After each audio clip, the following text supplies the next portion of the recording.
Mommy, you have to be the first person to come pick me up, okay? These are my daughter Dorothy Grant's final words to me when she walked me out of the house this morning. But when I stand at the kindergarten's entrance with a box of Dorothy's favorite strawberry shortcake in my hands, the security guard just stares at me as though I lost my mind. Ma'am, this place might be where Sunflower Kindergarten is located, but it has already closed its doors for 3 years. This place is now a retirement home. I rush into the kindergarten instantly. The spot where the slide used to be is now replaced by a row of flower beds. The room that used to be the classroom now hosts a bunch of elderly people who bask in the sunlight.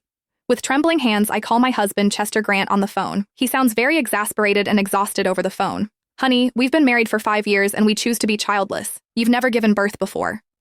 I had never given birth? Who was that girl this morning who clung to my neck and smelled like milk and honey? What about the scar on my belly, the one I got from giving birth to her? I frenziedly yanked up my shirt and checked my abdomen. It was smooth and flat, devoid of the pink ugly scar from my C-section. It disappeared. I didn't know how I made it home. I only remembered that when Chester drove over to pick me up, my hands wouldn't stop shaking. I had crushed the cake box in my grip. Cream leaked out, sticky and smeared all over my hands. You're fine, Sophie. Once we're home, get some sleep and you'll feel better, he said, steering with one hand and holding mine with the other. His palm was warm, yet it sent a chill through me. Everything felt wrong, deeply wrong, but I couldn't explain why. My mind was foggy, my thoughts tangled, and I couldn't think straight. The car rolled into the familiar underground garage and stopped in the parking space we had used for 5 years. The elevator went up, the numbers increasing along with the rate of my pounding heartbeat. Chester must have picked Dorothy up without telling me. This had to be a prank. Everything was fine. Dorothy had to be at home. The elevator chimed and we arrived on the 12th floor. I unlocked our door and didn't even bother changing my shoes. I ran down the hallway like I had lost my mind, straight for the door at the end. It should have led to Dorothy's room.